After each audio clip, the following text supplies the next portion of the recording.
I'm Suzanne Kellner-Zinck with Dawning Visions Hypnosis Inc. And I'd like to speak to you about the issue of stress. Do you realize that stress is the #1 reason why people get ill?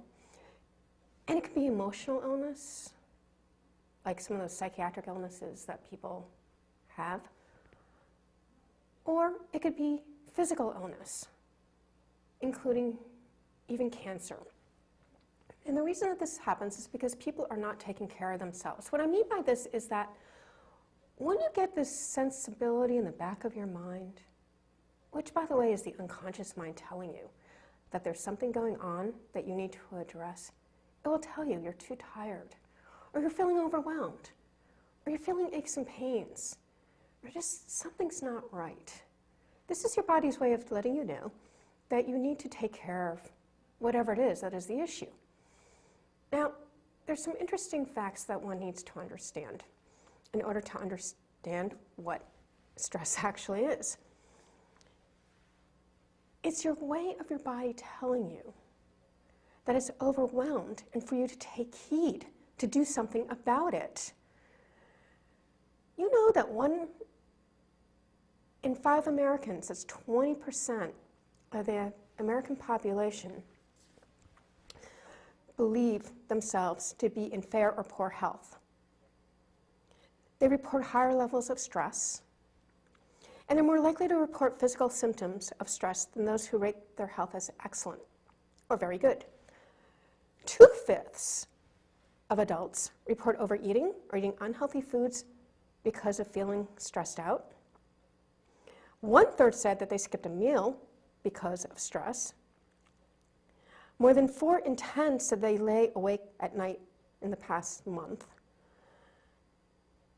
And the most important physical symptoms of stress that were reported: irritability, 45%, fatigue, 41%, lack of energy or motivation, 38%, with the nation currently experiencing epidemic rates of obesity and overweight.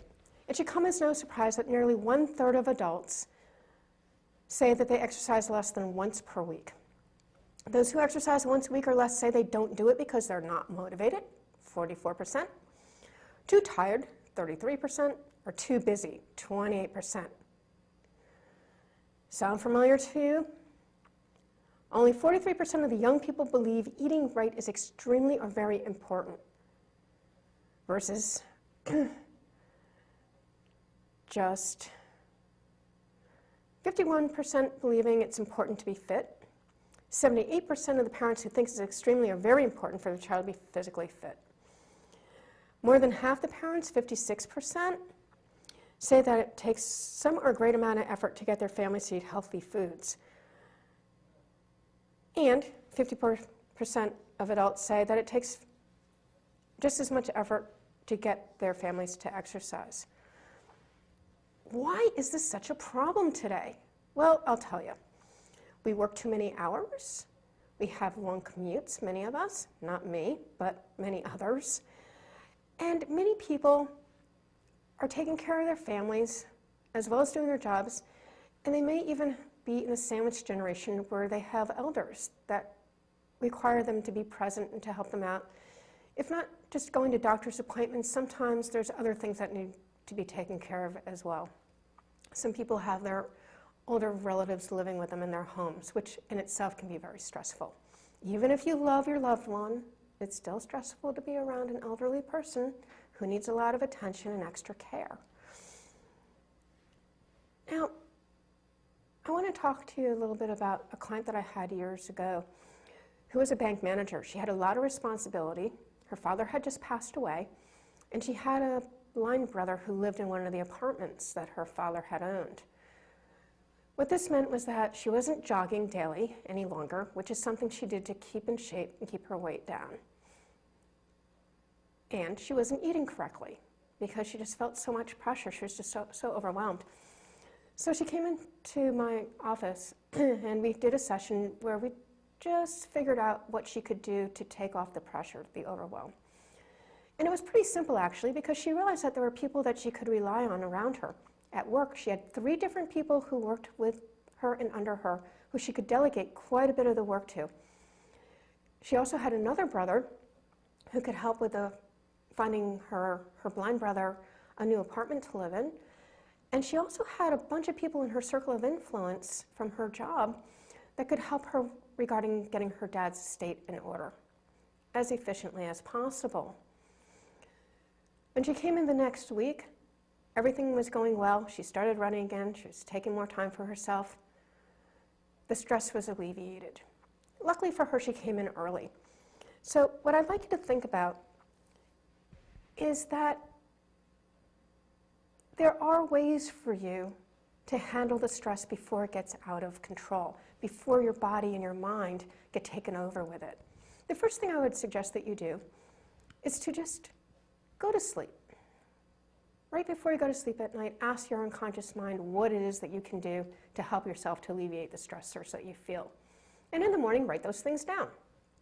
And then what you can do is you can take down the list of people in your life who you can ask for help, because trust me, if you ask them for help, they'll more than likely be willing to help you in whatever way they can. People like to help their friends and their colleagues out, so long as you're helpful to them. And then the next thing you can do is you can figure out what it is that you need to do in order to help yourself feel healthy and in control of your body. For my client, it was jogging in the morning and eating better. So you need to figure out these things for yourself as well. And then what you're going to do is you're going to start putting your plan into action. Allow the people to do the things that they can do to help you out. Be gracious about it. You know that you help the world too, so it's no problem asking other people to help you out. That's the way the world works. And then go ahead and take the time that you need to take care of yourself, to nurture yourself. I know for me, I love to take baths, nice long baths. I read in there, I do my self-hypnosis. I love going to the jacuzzi over at the health club. It's a place where I can talk to interesting people about what I'm doing and what they're doing. Find out amazing things. That's actually how I got into hypnosis. At the whirlpool, I had met somebody. Actually, I had to sign up for the class, and he took me under his wing and really helped me out a great deal over the next 6 months or so to get me into this field. So you just never really know what can open up to you if you actually listen. That's right, listen to your unconscious mind, that voice in the back of your mind. That will give you all the answers you need if you'd only listen and then put it into action. Again, stress is easy to get under control if you choose to do so. If you don't, well, then you'll have larger problems to contend with. And that's for another page.